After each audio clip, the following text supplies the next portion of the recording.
and welcome. My name is Kiana. I'm from STEM 1216, and today for this video, I'm going to show you more about osmosis through a fun demonstration using potatoes. So before anything else, since the key concept of this whole video is osmosis, we're first going to go back to the definition of osmosis. It is the movement of fluids from a lower concentration of solutes to a higher concentration of solutes through a semi-permeable membrane to equalize the concentration on both sides. So why are we going to use potatoes in this experiment? This is because potatoes are full of water and starch, so they will gain water when they are immersed in watery solutions.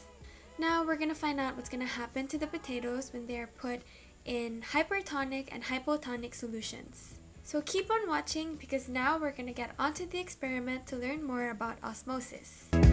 Space girl, I saw a lunar eclipse. This is only going to be a very simple experiment and we're only going to need a few materials for this. So first, of course, we have our potatoes and also some clear containers, some salt, some water, and I also have a cutting board and a knife to cut the potatoes, but please remember to always be safe when handling things such as knives. Now this one is optional, but I'm also going to use a weighing scale just to see more of the results later on. So although this isn't a very dangerous experiment, it's still good to be safe, so I'm going to wear my lab coat before we begin. I'm going to cut the potatoes into my desired shape, and I think I'm gonna go with like the strips, kind of like a french fry cut, just so that we can see the results better later on. So once again, please remember to stay safe and be very cautious when dealing with stuff like knives.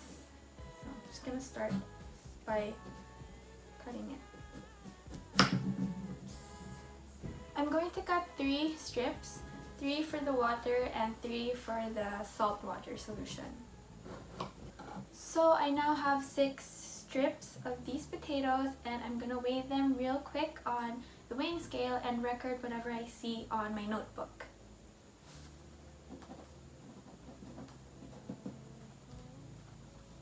I'm also labeling the potatoes so that I can compare it with their respective weight later on. I'm going to submerge them in water and salt water, which I have already labeled, and yeah. I'm adding 1 cup of water into this one.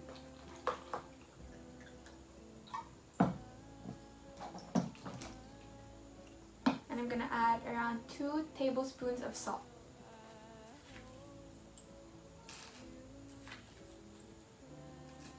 So I'm just gonna let that dissolve completely and then we can get to putting our potatoes in. Now we can put in our potatoes into the solutions. Gonna start by adding these 3 in water and then adding the other 3 in the salt water.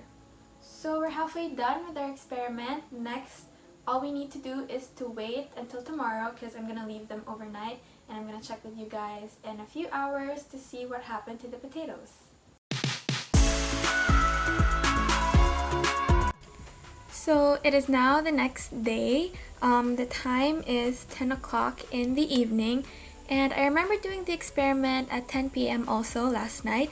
Now I left it in the salt water and water for longer than intended because instead of like doing it overnight, it turned into 24 hours, but it's still okay. We don't need to worry because we're gonna check out the results now. So I have the potatoes here.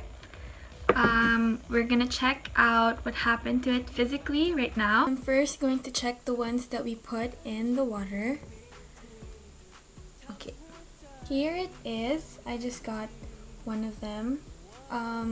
Looking at it, I think it looks pretty normal. There's not really like a drastic change physically.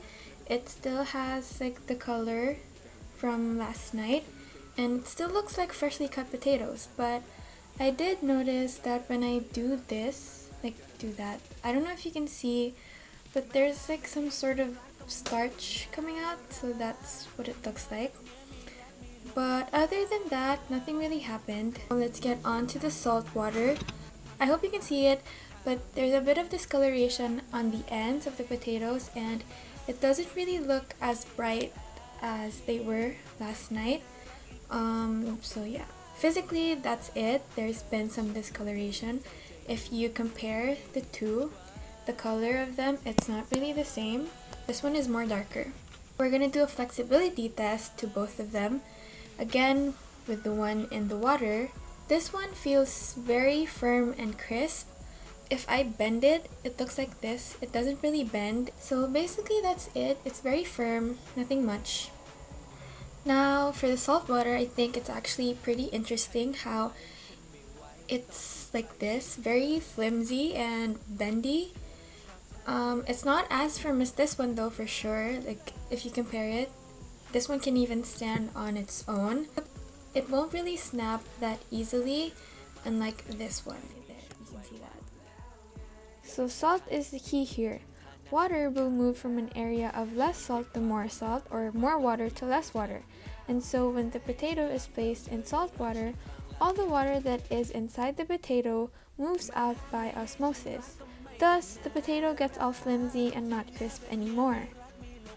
For example, like what happened to our potatoes, if the cell is submerged in salt water, water molecules move out of the cell. So that is about it for a short experiment. I hope that you have learned more about the topic of osmosis. If you've reached until the end of the video, thank you so much for watching. These are the videos that have helped me in understanding the experiment and the topic more, so you can also check that out. Thank you again for watching and goodbye. จะรักเธอจนหยุดหายใจ